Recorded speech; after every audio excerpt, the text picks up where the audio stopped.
بسم اللہ الرحمن الرحیم۔ معزز ناظرین السلام علیکم، میں ہوں حکیم لیاقت محمود۔ آج کا ہمارا ٹاپک ہے مورنگا یعنی کہ سوانجنا۔ مورنگا جو کہ ہمارے ہاں سوانجنے کے نام سے جانا جاتا ہے، ایک ایسا درخت ہے جو کہ پشاور سے کراچی تک بکثرت پایا جاتا ہے۔ یہ خود رو بھی ہے اور گھروں اور کھیتوں میں کاشت بھی کیا جاتا ہے۔ گرم ماحول اور ریتلی زمین میں آسانی سے کاشت ہوتا ہے۔ اس کی اونچائی 25 تا 40 فٹ تک ہوتی ہے۔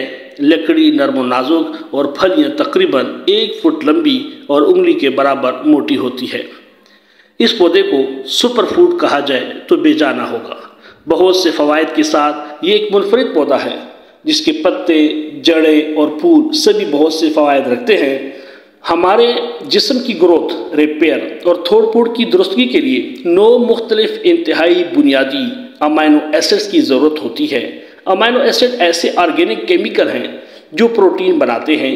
پروٹین سیلز تیار کرتی ہیں، سیلز سے باڈی کے ٹیشوز بنتے ہیں۔ مزیدار بات یہ ہے کہ مورنگا میں یہ 9 کے 9 امینو ایسڈز موجود ہوتے ہیں۔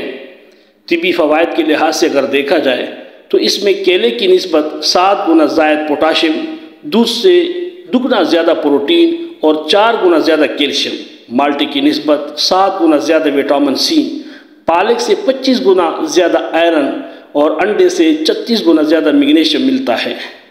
اس کے مسلسل استعمال سے بلڈ شوگر لیول نارمل رہتا ہے، شوگر سے پیدا شدہ پیچیدگیاں کم ہوتی ہیں، جوڑوں کی سوزش کو کم کرتا ہے، جسم میں جمع ہونے والے زہریلے مادوں کو خارج کرتا ہے۔ اس کے خشک پتوں کا قہوہ پریشانیوں اور دباؤ سے سکون بخشتا ہے اور بھرپور نیند لاتا ہے۔ قبض کے مریضوں کے لیے آب حیات ہے۔ خون کی کمی کی وجہ سے چہرے پر پڑنے والی چھائیوں میں مفید ہے۔ 1 چمچ اس کے پتوں کا رس ناریل کے پانی میں ملا کر پینے سے بڑی آنت کی سوزش اور یرقان دور ہوتا ہے، زچگی آسان ہو جاتی ہے، ہر طرح کی کمزوری کا علاج ہے۔ اس میں بنیادی طور پہ سوزش کو ختم کرنے کی بھرپور صلاحیت ہے، خون کی کمی کے لیے مفید ہے، ہڈیوں کی صحت کو بڑھاتا ہے۔ اس کے علاوہ جگر کی حفاظت کے لیے، پیٹ کے امراض کے لیے بہت مفید ہے، میٹابولزم کو بڑھاتا ہے، گردوں کی خرابی میں بہت دفاع کرتا ہے۔ مجھے امید ہے کہ یہ ویڈیو آپ کو پسند آئے گی۔ آپ اس کو استعمال کریں، اس سے فائدہ اٹھائیں اور اس ویڈیو کو لائک کیجئے، شیئر کیجئے۔ اگر آپ ہمارے چینل پر نئے ہیں تو سبسکرائب کیجئے۔ اپنا بہت خیال رکھیے گا، مجھے اپنی دعاؤں میں یاد رکھیں۔ اللہ حافظ۔